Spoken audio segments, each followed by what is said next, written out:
I wonder if he remembers the details. I wonder if he remembers Janelle, my sister, fighting him off. She was fighting for her life. My question is why? Why? I wonder why Janelle. I wonder what made him plan and deliberately torture her. She was only 18 years old, and she had a bright future ahead of her. Janelle was my big sister and only 1 year older than me. She was the one person who always had my back for 17 years of my life. Janelle and I were very close. She was my best friend. She was what I knew. When Joseph DeAngelo took Janelle's life away, I lost my identity. He beat and tortured my sister brutally. My sister had a lot of hard times growing up, but she was finally on a good path. She had dreams of going to college, living in her first apartment, getting married, having children, and so many more things. Joseph DeAngelo took all that away from Janelle the night he brutally raped and murdered her. Not only did he take all that away from her, but he also took dreams away from me and my mom. My 5-year-old brother never got the chance to grow up with his big sister. But during the next 32 years, Joseph DeAngelo got married, raised his children, bought a home, went on vacations, and became a grandfather. He basically had a good, full life. On the other hand, I will never be an aunt. My kids will never have cousins.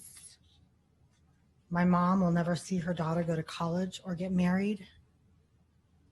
Joseph DeAngelo took everything from us. He's a selfish, sadistic, calculating, cruel, pathetic piece of scum. What he did to my sister on May 5th, 1986 was more than evil. He brutally beat my sister beyond recognition. And because of this, she had a closed casket funeral. No normal person can do what he did to Janelle, and I feel sorry for his soul. Before May 4th, May 5th, 1986, Janelle and I had a lot of friends. We were into music and going to the beach. We were living a good life for the most part. One of our favorite songs was Mr. Blue by Yaz, but we had many favorites. The night he tortured and killed my sister, she had the radio on, listening to music. It was still on when her lifeless body was found on her bed. When Joseph DeAngelo was finished, he took all the bindings off her wrists and ankles, but the marks were still visible. Janelle recently had her braces taken off just before he bashed her teeth out. They were in her lungs and in her hair. For 34 years, I've struggled with the vision of the torture he put her through that night. It haunts me daily, and I cry for her all the time, even today. I wonder if Joseph DeAngelo has any remorse. After I got the call and was told my sister was murdered, I came home from Mammoth Mountain, where I had been on a skiing vacation. I came home, but I was never really able to come home again. I was 17 years old and I had nowhere to go. My house was taped off, so I stayed in hotels and at friends' house until I was able to rent a room in someone else's home. I did not return to high school, but I eventually was able to get my degree. I lost most of my friends because no one knew what to say to me after that monster murdered my sister. That unforgivable act completely turned my world upside down. We had no more holidays or family get-togethers. He ruined that too. For 32 years, I was constantly looking over my shoulder, wondering who killed my sister. I was always wondering if it was somebody I knew. How did he meet Janelle? Why was Janelle his last victim? Did he kill anyone else after her? After 20 years of living life depressed and scared from the murder and loss of my sister so brutally by that man, I decided to start looking for her killer. I wrote to every media outlet telling the story Joseph DeAngelo created, until finally they started writing me back and asking for interviews. Soon after, the case was getting more recognized, and people from all over the country were reaching out to me with persons of interest to be looked at. During the same time, I was researching many of my own friends and their family members, and even some very, very bad people. I spent 10 long years looking for the killer, Joseph DeAngelo. My kids were growing up without me mentally because most of my time was devoted to finding the person responsible for killing my sister. Many family members were angry with me and told me I was putting them in danger when I came out as an advocate for justice while trying to track down the killer. But finding him was more important than the fear I felt. Many family members told me to give it to God, and I said to them, I did, and this is the path he put me on. My path was to keep pushing and advocating to keep this case active and in the spotlight. I wanted to let the world know the havoc Joseph James DeAngelo created in the lives of so many people in the last 45 years. He destroyed so many families. While he was living his best life fishing on his boat, all of our families were struggling to find answers. Thankfully, on April 24th, 2018, we got our answers. When I was told my sister's murderer had been caught, I cried and cried for hours. Finally, I would not have to spend 6 to 8 hours a day looking for answers anymore. I could finally relax. I could finally start living and enjoying special moments with my kids and my family. I could stop looking over my shoulder in fear of him sneaking up on me. All those sleepless nights with dressers propped in front of my doors and windows and lights on all night are over. No more thinking he would try and find and kill me too. I do not have to keep moving house to house to stay undetected by him. All the things that haunted my mind for 32 years, I could finally try and release. He no longer has control over my mind because I know he will never be free again. I am damaged, but for the last 2 years, I've been trying to trust people again. I've been working on myself, and I'm trying to put my life together and find happiness. Slowly, I'm putting myself together, and I'm thankful to all those who have stuck by my side for the last 34 years. Like Leslie, who's here today, Dina and Michael, they are my rocks. I'm thankful to law enforcement who never gave up, especially Erica Hutchcraft, who listened to me almost daily for many years with what ifs, and Larry Poole, and Anne-Marie Schubert, and Carol Daly, here from Sacramento, are my heroes. While trying to find Joseph DeAngelo, I met other victims who I had become close friends with, like Debbie Domingo and Jane Carson Sandler. We've cried together because of our grief, but found good friendships.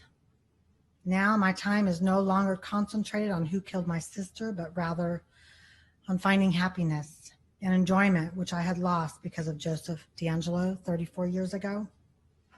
From now on, while he is withering away in prison, I will be spending my days fishing on the river, enjoying my family and grandchild, eating out, relaxing in the comfort of my home, free. I will be free of the fear he put me through for so long. I will go on without him controlling my every thought. Now I know who killed my sister Janelle. Joseph DeAngelo did. I am happy and content with the fact that he is behind bars. I am saddened for his children and grandchildren to live the rest of their lives knowing what he has done. But finally, his family and friends and coworkers will know the truth about him. Now they know who he truly is, a vicious rapist and murderer, nothing more. And I hope he rots. Thank you, ma'am. I have a video also that I want to share. Okay.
I have one more statement.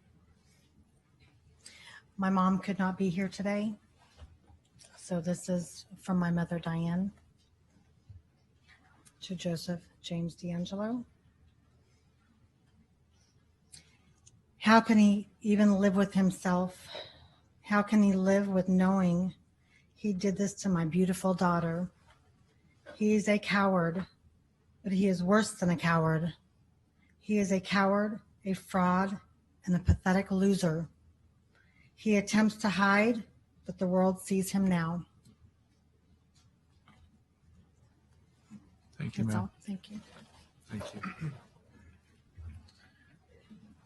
Your Honor, at this time, if with the court's permission, we'd ask Leslie Matover to address the court. Very good. Thank you.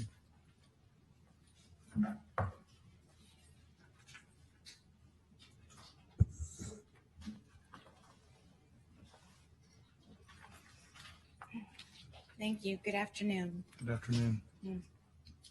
To the Honorable Judge and to the court, my name is Leslie Matoyer, and I am Janelle's blood sister, best friend, and have been a part of the family almost my entire life, since we were the ages of 7. It's a very long time. First, I would like to personally thank the law enforcement agents and investigators who tirelessly spent so much time in this case, many of these hours on their own personal time, especially Carol Daly, Larry Poole, and Erica Hutchcraft. Thank you for believing and never giving up. With the love and support from my other sister, Michelle, I'm here today. So thank you. This statement is in reference to the killer and the child rapist. As so many other families and strong survivors have spoken before and will speak after me, I'm here to read a statement of impact. I speak on behalf of my soul sister, closer than kin, Janelle Cruz, who was raped and viciously murdered by the convict. Today, he will hear many descriptions of the physical, financial, psychological, and emotional harm and impact of his crimes. Such testimony could well play to his sick addictions. I believe he is fully aware of the overwhelming impact and harm he has caused and would only derive pleasure in hearing of all the pain and suffering he has caused. So instead of giving him any form of satisfaction, let's discuss his weaknesses and inadequacies. As he sits there, listening, acting feeble, I wonder if he truly realizes what a coward he is. Even with his greatest efforts to gain control by brutalizing others, he still fell short. He hid his true self by disguising his voice, hiding behind the women in his life, like his wife and his daughters, hiding behind masks and only taking advantage of those who were defenseless because he was too cowardly to be anyone other than the delusional psychopath he is. It is my wish for him during his incarceration, however long that may be, that he will hear the same words spoken to him that he spoke to the innocents he targeted. Perhaps he will hear the constant barking in his head like those of the dogs that he hated so much. My hope is that in his dark and lonely hours, he will fully experience the utter panic and terror he inflicted on innocent children and adults alike. May every waking hour be filled with desolate loss as a reminder of what a pathetic failure he has always been and still is.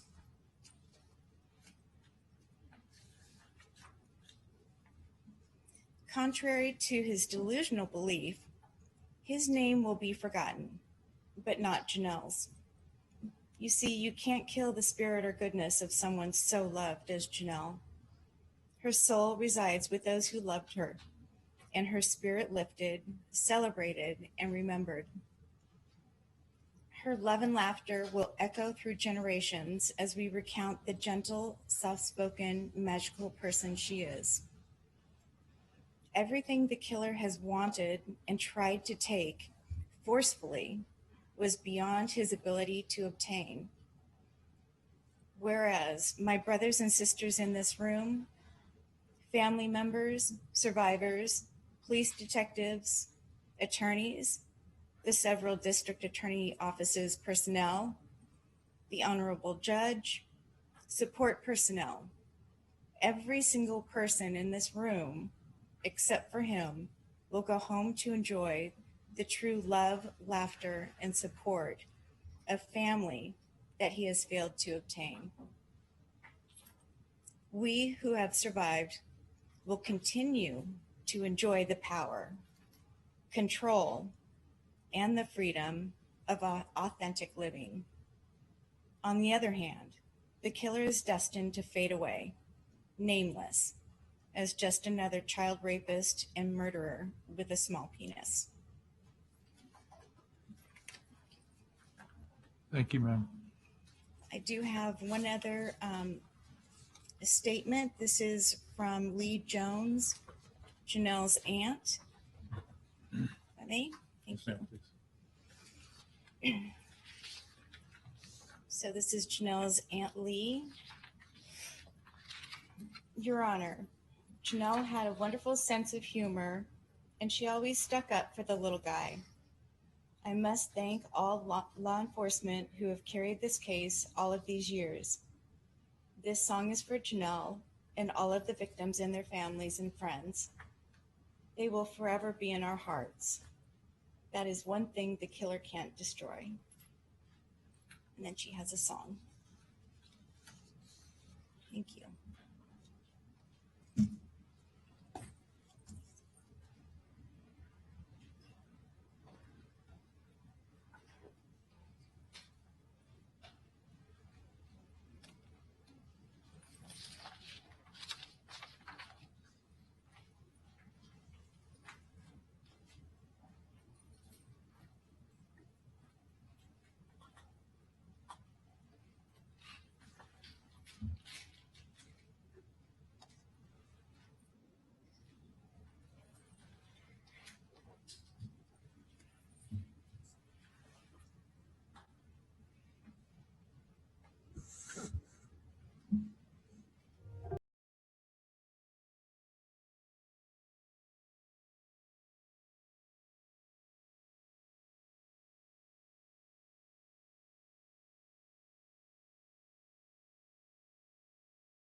Yes, you are mine.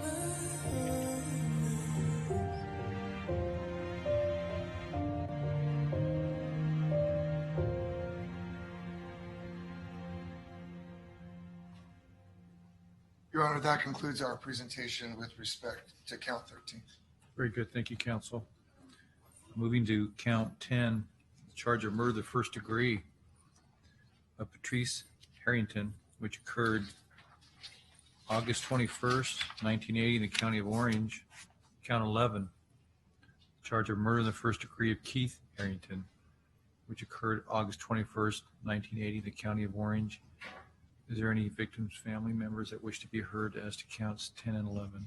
Thank you, Your Honor. Deborah Lloyd for Orange County District Attorney's Office. I would like to read an impact statement by Cindy Irvine, one of Patty Briscoe's very close friends. Yes, ma'am.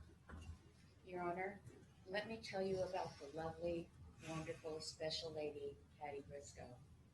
Patty came into our lives on the night of her 28th birthday, December 26th of 1979. We had just come home from Hoag Hospital earlier in the day with 5-day-old premature twins. We had contacted a medical staffing company prior to leaving the hospital and requested a pediatric nurse to come in at 9 p.m. and stay through the night so I could rest and feed each baby and not be too stressed out. Here came our Patty.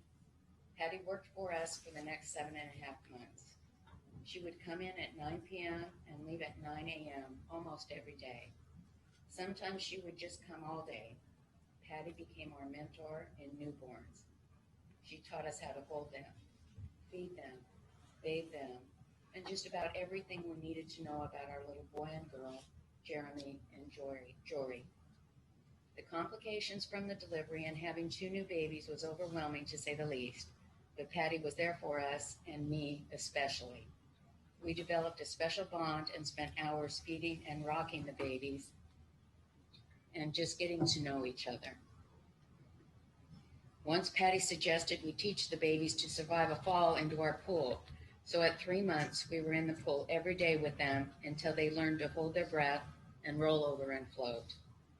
We trusted her with our children's lives.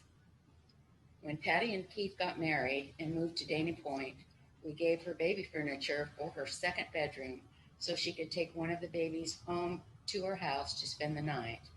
That way we could have more time alone and one baby once in a while. I shudder to think what would happen on that fateful night of August 19, 1980, had one of my children been there. Patty and I decided to learn the art of calligraphy so she could write out her wedding invitations in beautiful pen and ink lettering, and I would do my baby announcements, or should I say Patty and I did the announcements together, laughing at our mistakes and practicing on paper before we ever touched the fancy envelopes. She surprised us by filling in the children's baby books in her beautiful calligraphy writing, which I have to this day. Just thinking about her carefully filling out the lines late at night, unbeknownst to anyone, there she was, hard at work, making sure the writing was perfect for her books. She was so good at everything. She took care of everything and everybody, always with a smile and the best laugh. I loved how she gave Jeremy the nickname Bird because she was feeding him his bottle and his little arms would flap like a baby bird. Her confidence gave me confidence with my baby twins. There was nothing we didn't do together to get these little beings strong and healthy after arriving 3 weeks early and underweight. Patty was our leader in this. Her knowledge and experience was so exceptional, and she had an answer for everything babies. We were very close and even spoke on those days she didn't come to work. Planning her wedding was the most fun because the spotlight was on her and not the twins so much. And it was just so much fun to see a brilliant young lady like Patty handle all the things that go into a wedding day and handle and care our children. She made lists and lists. In the morning when I came into the nursery, there she was, making a list for the Irvine family on things we needed to do for the day. She made sure we were taken care of too. Patty Briscoe Harrington was God's gift to our family and especially to me. She was my gift to help me get through newborns. She was my gift when she saw that I needed reassurance in the new motherhood. And she was my gift as a friend and confidant who was always there. Patty was supposed to see Jory and Jeremy grow up. I was supposed to be there for her children. This was our pact. We knew our bonds were for life. We just didn't know how short that was. I think of her so often, especially every December 26th, when it's her birthday and the day we all met. She was exceptionally, lovingly spirited, fun, happy, smart, level-headed, kind, caring, and those are just a few of her amazing qualities that made up Patty. Mostly, she was that nurse who came on her birthday into our home with newborns and changed our lives forever. She was not an ordinary soul. She was an exceptional spirit who still touches those on earth to this day. I love you, Patty, and thank you for all you did for me and my family. With fondest aloha, wonderful Patty, Cindy Irvine. Thank you, counsel. Your Honor, as the Harrington brothers come forward towards the podium, it's really my honor and pleasure to introduce them to the court. One of the themes I think the court has obviously heard from the victims is how many years these murders and sexual assaults have haunted them. These two brothers, Ron and Bruce Harrington, I met many years ago when they asked myself as a state legislator, Assemblyman Lou Correa and Assemblyman Jackie Spear, a state senator, and Jim Bruelty, a state senator, to be the statewide co-chairmen of the Proposition 69, the DNA Initiative, as a result of trying to find out who killed their brother and sister-in-law and ended their amazing life short. These two individuals and their family invested their blood, sweat, and tears and their money to change the course of California history when the voters passed Proposition 69. And we all know the effect of what DNA has done, not only genealogical, which of course was critical in the solution of this case, but of course, good old-fashioned DNA. It is really my honor in front of the honorable court to introduce who these gentlemen you met before when we were at Sac State for the plea. But it really needed to be emphasized what these two men have done to pursue their brother and sister-in-law killer. And at this time, I'm honored to introduce to you, Your Honor, Ron and Bruce Harrington. Thank you. Thank you, gentlemen. Thank you. And when you're ready to proceed, I'll hear what you have to say.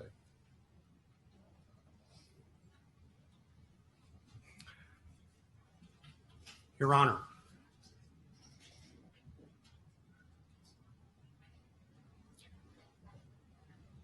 have you thought about the many lives that have been affected?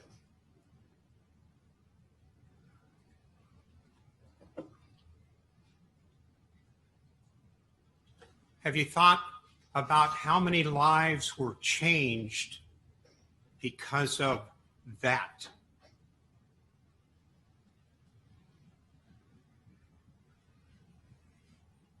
Remember, some of the rape victims were just 13 and 15 years old. The Golden State Killer truly is the worst of the worst. 13 murders, 50 rapes. He is the most prolific murder rapist ever. His crimes were so brutal, so heinous, so sadistic.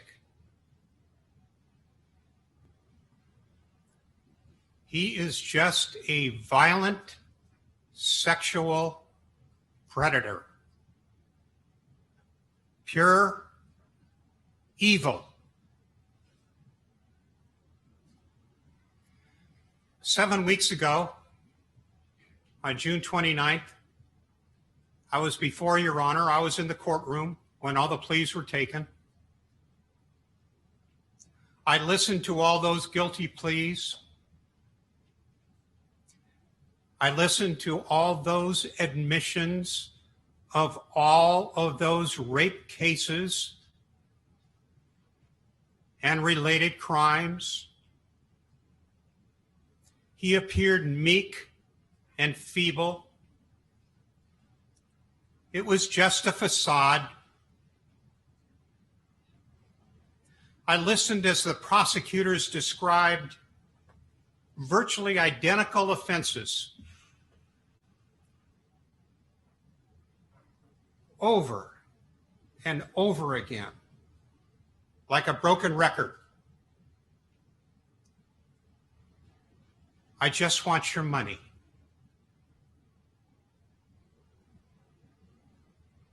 I just want your money. As the afternoon wore on, I was getting physically sick. I just kept thinking, there can't be any more crimes. They continued all afternoon.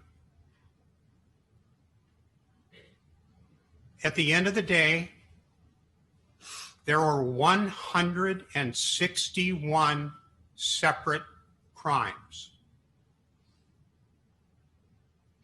The Golden State Killer is and always will be the poster child for the death penalty. He has taught us how important the death penalty is. We need the death penalty because of people like him. The reason we have a death penalty is because of people like him.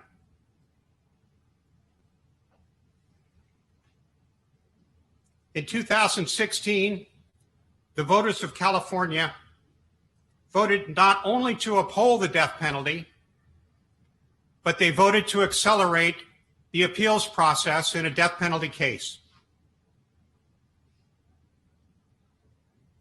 In March of last year, Governor Newsom placed a moratorium on the death penalty. He ignored the law. He failed to follow the law. And he interjected his own personal opinion that in a modern society, we must be lenient and compassionate.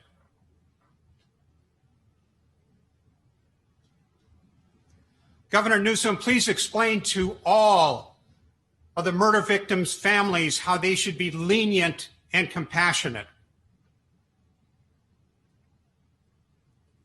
Governor Newsom, please explain to all of the rape victims, all of those courageous women, how they should be lenient and compassionate.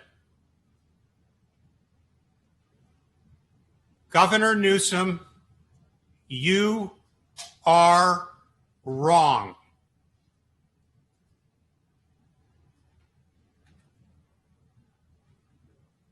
My older brother and I are very supportive of the death penalty.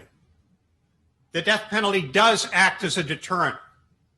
We still need the death penalty in California.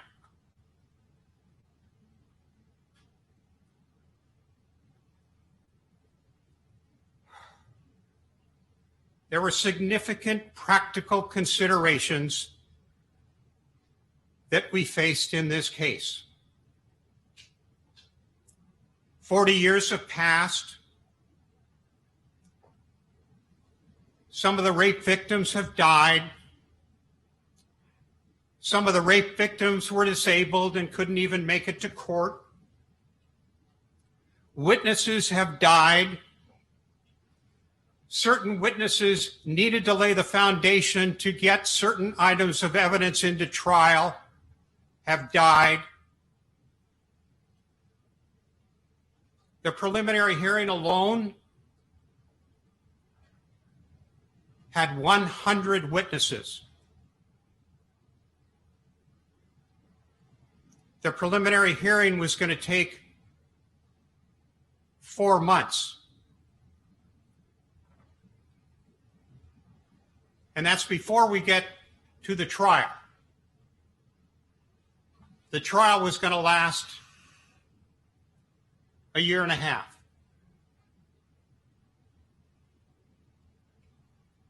We were dealing with Governor Newsom's moratorium.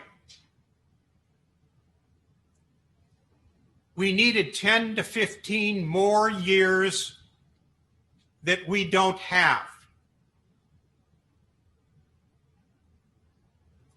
In a death penalty case, there's an automatic appeal to the California Supreme Court,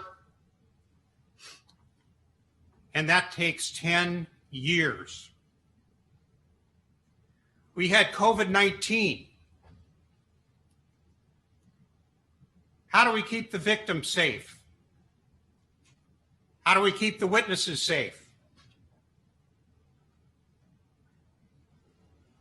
Life without the possibility of parole was the correct decision in this case at this time.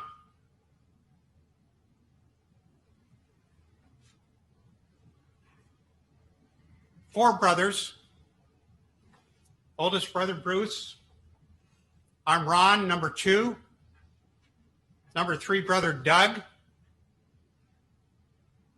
Youngest brother, Keith.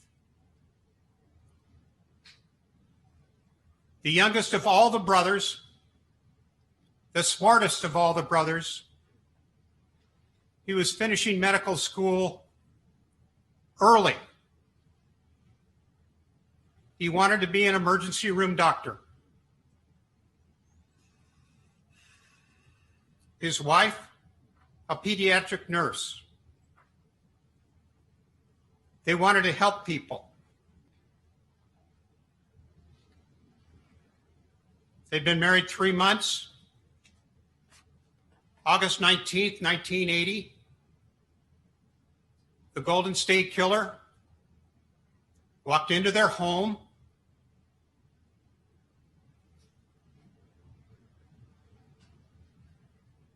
tied them up, raped Patty,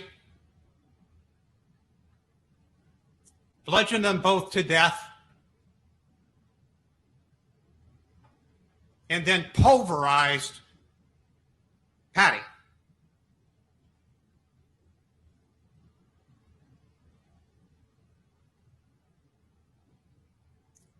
Our dad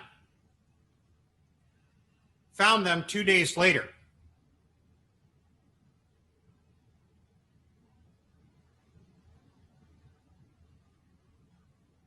Dad was never the same.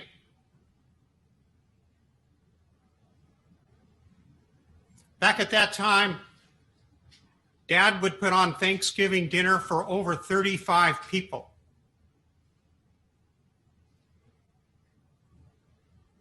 How do you do that without your youngest son and his wife? Dad spent the last 15 years of his life trying to solve this case. So much effort, so much time devoted to this. So many private investigators. So much money was expended. The initial reward was $25,000. My dad increased that to 6 figures.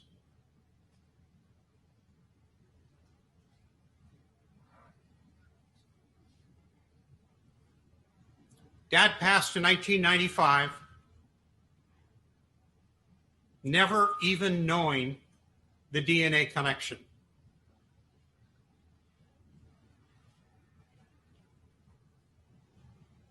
In late 1997, we received a call from Larry Poole, the Orange County Sheriff's Office, linking by DNA Keith and Patty's case to another murder in Irvine. By late 2000, 10 murders had been linked by DNA. By March of 2001, the 50 rapes in Northern California had been linked by DNA.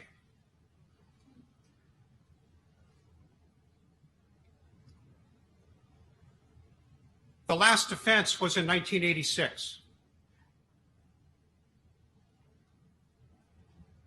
Where had he been? Why had he stopped? The working theory at that time was that he was in the prison system doing 15 to 20 years on another rape charge. Easy solution. All we need to do is get DNA from all the prisoners, and we can solve this case. At that time, California lagged far behind other states in terms of DNA collection. We knew that if we were ever going to solve this case, it was going to be through DNA. We needed to have a larger DNA database.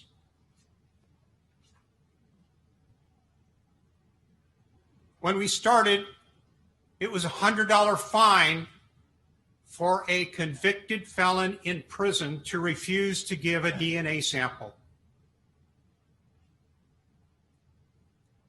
They all refused.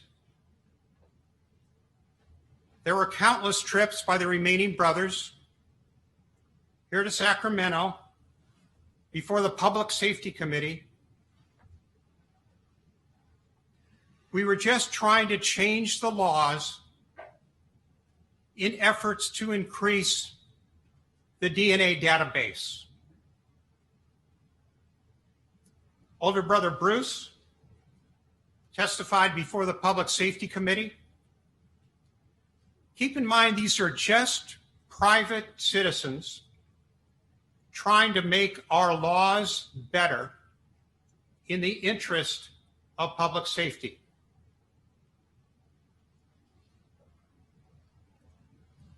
First issue, the use of reasonable force to obtain DNA samples from the prisoners that refused to give it. Sounds easy. There was a buzzsaw of opposition.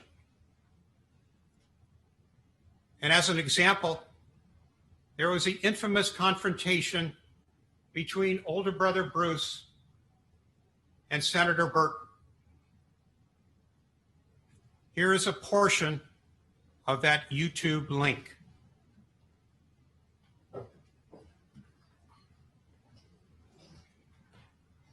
For people to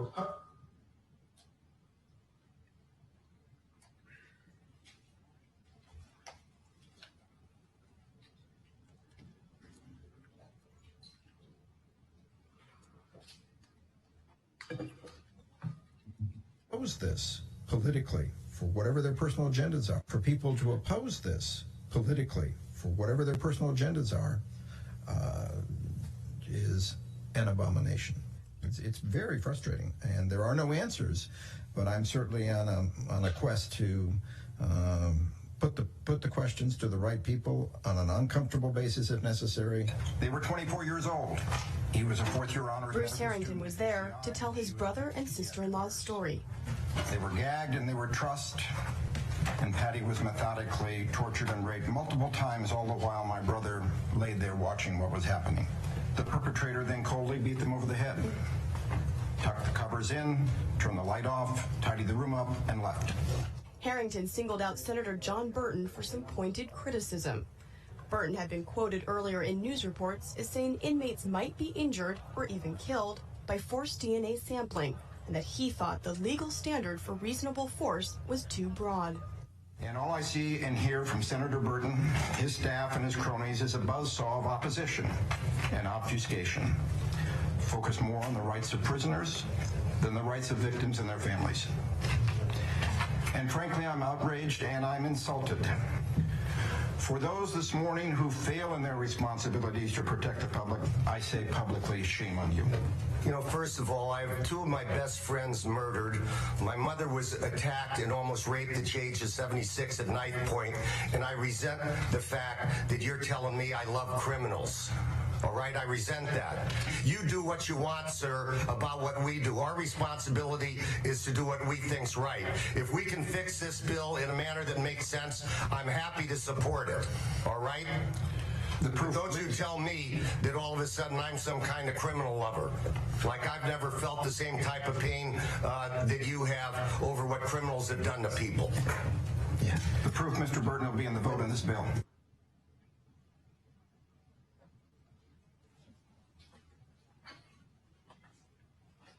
The Public Safety Committee tabled the vote that day. But there is a bigger issue. It was not just obtaining DNA samples from prisoners, but obtaining DNA from all convicted felons and DNA at the felony arrest level. As you could tell, it became clear that the legislature was not interested in dramatically increasing the DNA database. Nothing was going to be accomplished in Sacramento.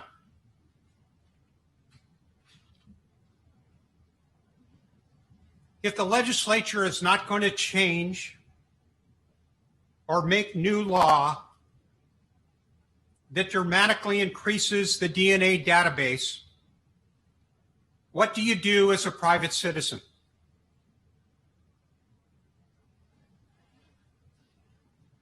The only option is to put an initiative on the ballot and have the public vote on it. The initiative process. What a monumental task. Do you have any concept of what goes in just to even qualify an initiative for the ballot?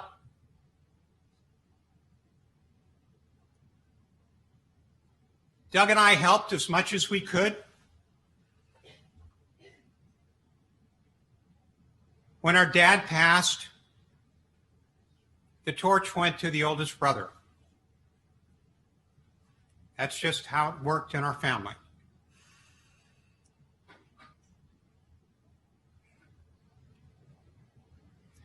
You saw him in that video that we just played.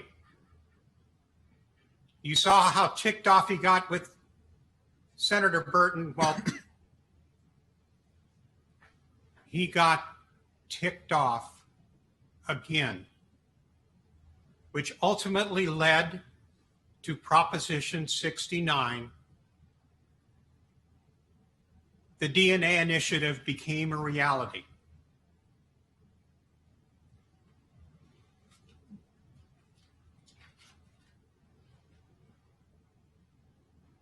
Bruce co-wrote it, Prop 69, and sponsored it.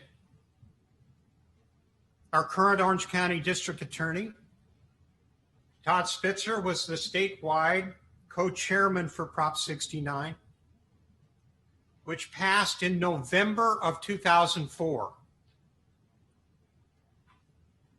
Up to that time, there had been 1,247 DNA hits in California.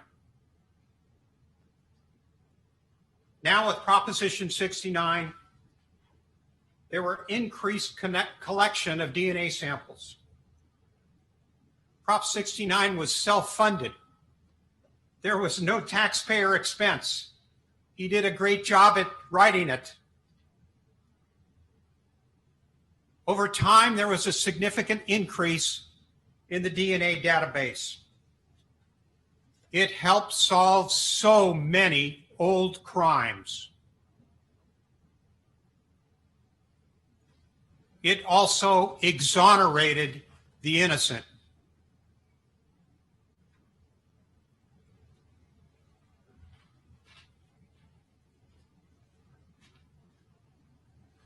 As time passed, even more DNA was in the system. Nobody on this case ever gave up. Investigators worked this case their entire career. Some retired.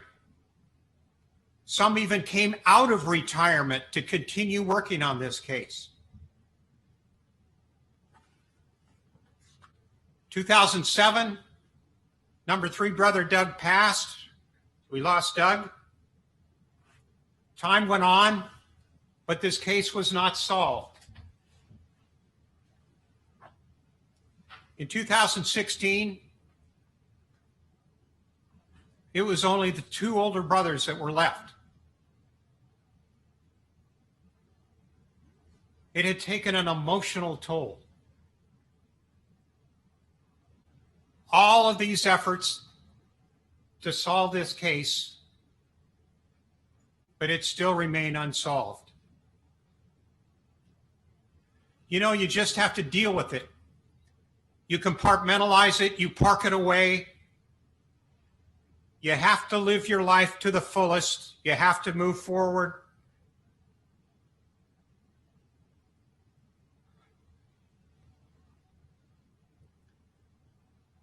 Three and a half years ago, we were contacted by Todd Lindsay and Joke Venusian. They were filming a documentary entitled Unmasking a Killer. They wanted to interview Bruce and I. That was not an easy decision. Emotionally, you just can't open this wound again. Every time you relive it, especially in public, it takes a toll. But at that time, this case still needed exposure. We still needed the public's help. Here is the most prolific murder rapist in history. But most people had never heard of him.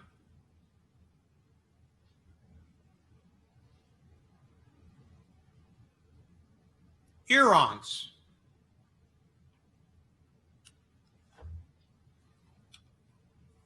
Earons.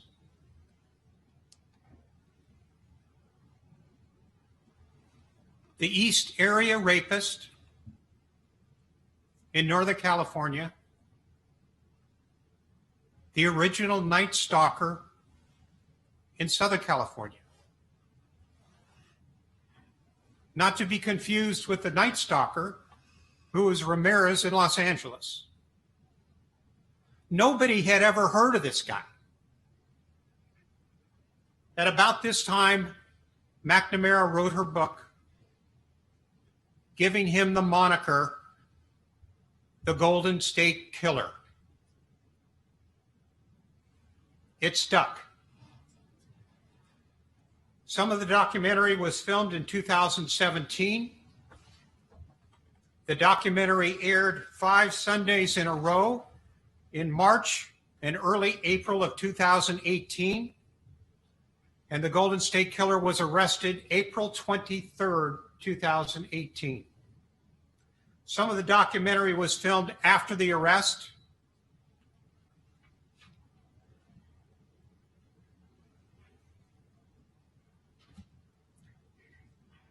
Remember, as of 2004, when the DNA initiative passed, there had been 1,247 DNA hits.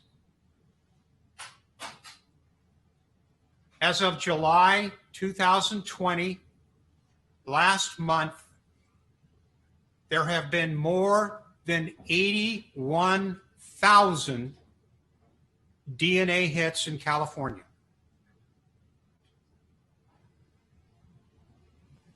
Thank you, Brother Bruce. DNA is just the 21st century fingerprint.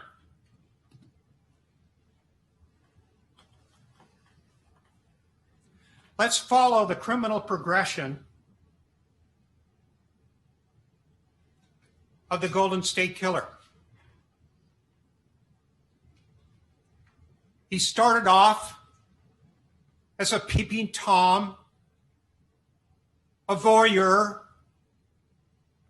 somebody lurking around women's bedrooms at night, peering in.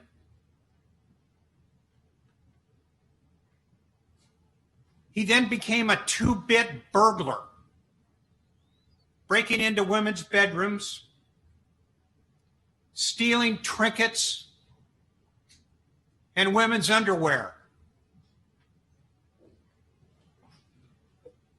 Then he progressed to more serious burglaries.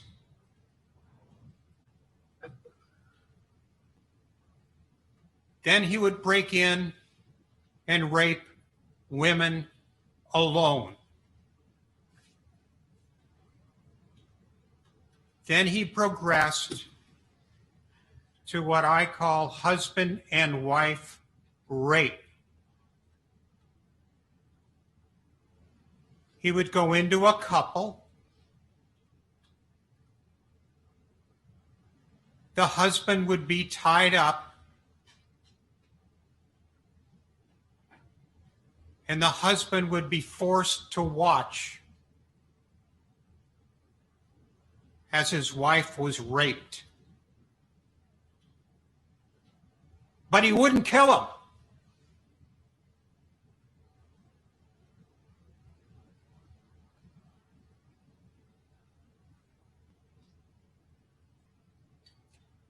He then progressed to murder, where the moment he walked into that house, he knew he was going to kill him.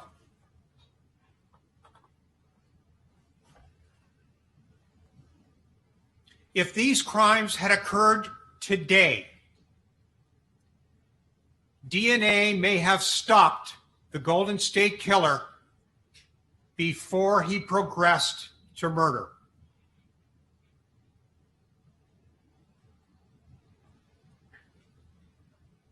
IgG.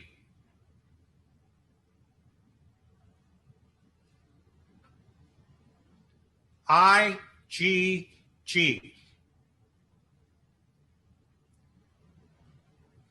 Investigational genetic genealogy. It is this new investigational tool that was used for the first time in a criminal case to arrest none other than the Golden State Killer. It involves law enforcement use of public access DNA sites. It is the use of DNA to build family trees to narrow down potential suspects. It is the next advancement of DNA as an investigatory tool. It is so important for law enforcement to be allowed to solve these cold cases using public access DNA sites. When you go to these public access DNA sites, you can either opt in or opt out. If you opt in, law enforcement is allowed to do their job.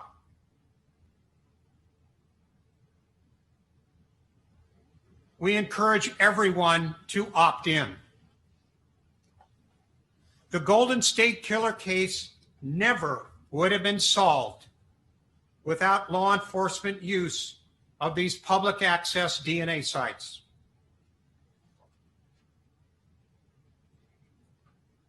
Remember this new investigatory tool, IgG, that was first used with the Golden State Killer? That same investigatory technique, that same tool, as of last week, has solved 93 cold case murders and rapes across the country. It is not just California, it is almost every state in this country.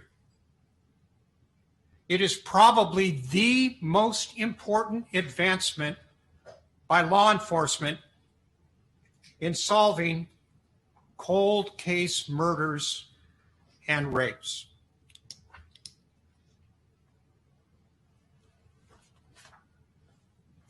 Bruce and I would like to thank law enforcement for a job well done. So many of you to thank. So much effort was put in. All the investigators, the forensic investigations, the DNA specialists, the genetic genealogists. So many of you never gave up. We also want to thank all the district attorneys that have been involved, but especially what I call the big three. Orange County District Attorney Todd Spitzer, Sacramento District Attorney Anne Marie Schubert, and Ventura County District Attorney Greg Totten. These three are on the forefront. They are using this cutting-edge technology. They are developing protocols and best practices. IGG is where it's at. Please opt in.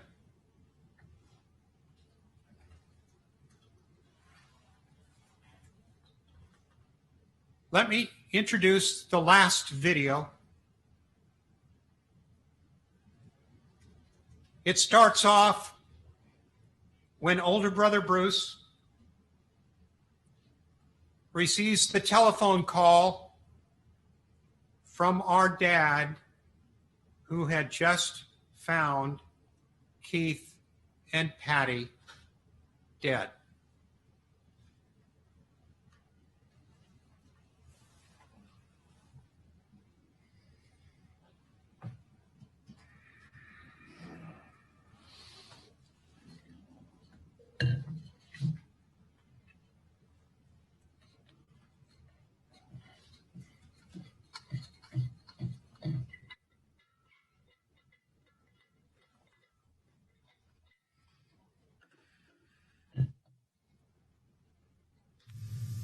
Reliving what it was like when I get a phone call at 6 o'clock when we're having dinner, and our kids back then were 6 and 8, and Keith and Patty are dead. What are you talking about? And you called me. And then I called Ron, and then he called Doug. Bruce is telling me Keith and Patty are dead. It didn't compute. It didn't compute. It just, you don't even know where you are. And we then went down to my dad's house, which is where Keith and Patty were living. Keep in mind, this is a guard-gated community. And that whole evening into the early morning hours next morning. Sitting on the curb. In the cold. We had to sit out there, not knowing what's going on, and having the house released back to us 3 and 4 days later, having to go back into the house and tidying up and dealing with fingerprint dust everywhere. We were so frustrated as a family because we didn't know anything, really, other than Patty was raped, they were tied up, and they were bludgeoned to death. And Patty was much more brutalized than Keith. The 3 remaining brothers taking the mattress to the dump. That, you just never get over that. There's just certain snippets that will always be embedded in your mind. That's true. You don't get over. The worst part of this case really were the first 17 years. It never made any sense. the horrendous amount of money that my dad spent trying to solve this case. The private investigators, it was so frustrating not knowing. You cannot let it go. And that was the worst part really about this. Finally, after 17 years, when there was the DNA connection that was made, all of a sudden, you have some semblance of the why, and that's how this whole DNA issue became so important, and really the family's efforts to try to solve the case through DNA. The Golden State Killer took out my baby brother and his wife. My dad spent untold sums of money trying to solve this case. The amount of money that my older brother had to commit to this effort was unconscionable. To get an initiative just to qualify for the ballot, over $1 million. And that's before you actually get into the election process. The amount of effort he had put in for years, and then fortunately Proposition 69 then passes. The euphoria of the passage of Prop 69 in 2004 was tremendous. Our expectation was we could finally solve the case. And as the months and years went on, the expectation was that this was a repeat offender and that eventually his DNA would show up in the system. And it didn't. It was pure disappointment. We certainly never thought the case would be solved, and I believe the vast majority of the other victims had the same framework, because there's only so long until you reach a point where you got to move on. You got to move it somewhere in that little cubbyhole of the memory quilt that you have, and deal with it sometimes, but not let it dominate your everyday. I've been going on a roller coaster for 40 years. This out of the blue solution happens, boom, just like that.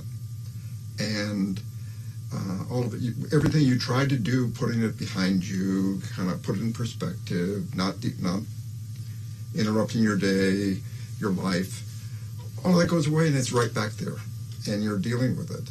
I actually went to Keith and Patty's grave. They're in the same grave together. I took a couple roses and just said, we finally got him. It was a tough day.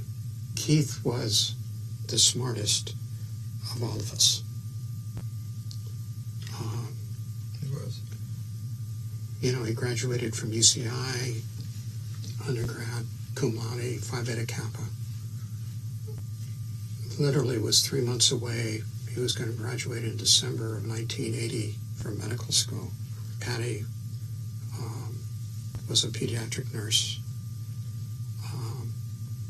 He wanted to be an emergency room doctor. He wanted to help people. And he was not only the smartest of all the other brothers, he was also the best athlete. And to really think of what a difference he would have made in this world. How many lives he would have saved as an emergency room doctor. And you reflect back on just, what a waste. And that's part of what makes this so difficult and so challenging. Keith was that special. He was the most special of all of us. And he was the youngest, and he died first. And that's just so wrong on so many levels. That's why you never give up. You do not get over this.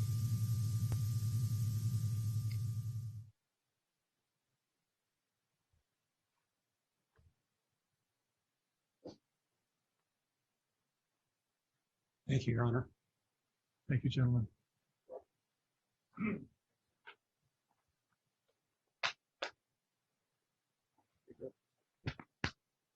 Anything else from council before we adjourn?